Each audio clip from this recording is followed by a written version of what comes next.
guys, welcome back. In this video, I want to talk about another pivotal point in my self-development journey, and that was going on my first solo trip. I decided to go on a solo trip because for so many years I was so dependent and reliant on someone else that I honestly didn't even know if I could operate or function alone. I was really curious to see how I would handle different circumstances and situations that would arise, so I decided to throw myself out of my comfort zone and book my tickets to Bali. So I stayed in a hostel, and I think this was probably the best decision I made because it was very much outside of my comfort zone. I arrived at the hostel at night when everyone who was staying there were well into a barbecue dinner that the hostel was hosting. And as the guy showed me to my room, we passed a group of people who were drinking, eating, having fun, socializing. And I remember thinking to myself that there is no way I would come out of my room that night, just because I felt so intimidated and so uncomfortable just walking past them. So as soon as I got to my room, which was a dorm room, I got into my bunk bed, closed the little curtains, pulled up Netflix, and eventually finally fell asleep.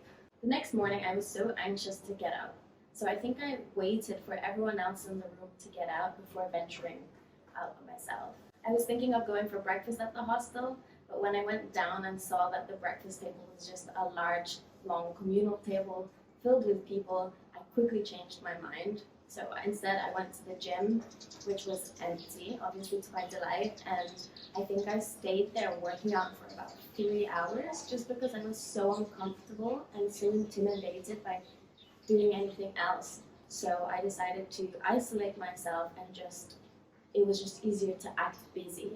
My first few days there made me realize how much social skills I lacked, how intimidated and uncomfortable I got in different social situations, especially with large group settings, and it showed me how out of practice I was at socializing. It took me so much mental prep and internal debate just to do the most simple and normal things.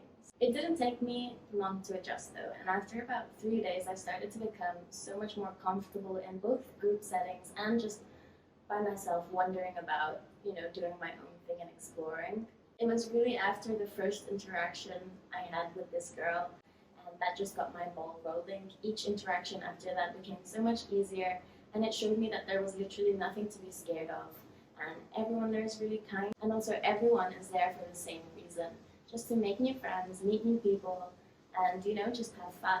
Throughout the rest of my trip, I began to feel so much more comfortable in my skin.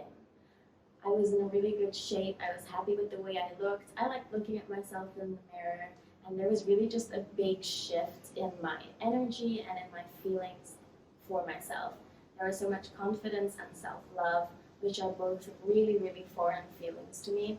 I went on the solo trip to see if I could handle myself being alone, to put myself out there, to learn more about myself, and just get out of my comfort zone, and I can truly say that I left Bali with so much more than that. The trip gave me such a big insight into the kind of lifestyle that I want, and it really opened my eyes to the different possibilities of what I could do for myself. Though it very clearly showed me what I still needed to work on and improve on in myself, I finally knew what it felt like to love myself and to feel confident in my own body and skin. Towards the end of my trip, I really connected with this one girl, and we still talk today, a year later. But it made me realize that she was the first friend that I made in 6 years, which is just insane, but it's a start. I met someone who reminded me not to take life too seriously. He showed me that I can be my true authentic self without having to adjust my actions or behaviors, and the right people will still be there. He showed me what confidence looked like, and I learned so much from him. Overall, this solo trip gave me a newfound excitement for life. I left with new relationships and a shift in the way that I thought and felt about myself. It lit something inside me and gave me so much motivation to take control and ownership over my life. And from then on, I was so determined to put in the work to create the life that I want for myself. As uncomfortable and nerve-wracking some parts of the trip were, I'm glad that I threw myself out there and went on the solo trip because it showed and taught me so much more than I would have learned just by staying in my comfortable little bubble. I think this solo trip was one of the best decisions that I made for myself, and I am so grateful that I went for it.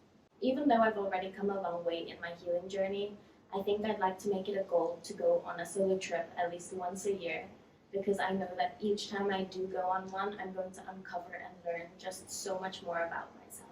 So anyways, here's a friendly reminder to get out there, to just get uncomfortable and do something for you. Thank you so much for watching my video and taking the time to be here. I really am grateful.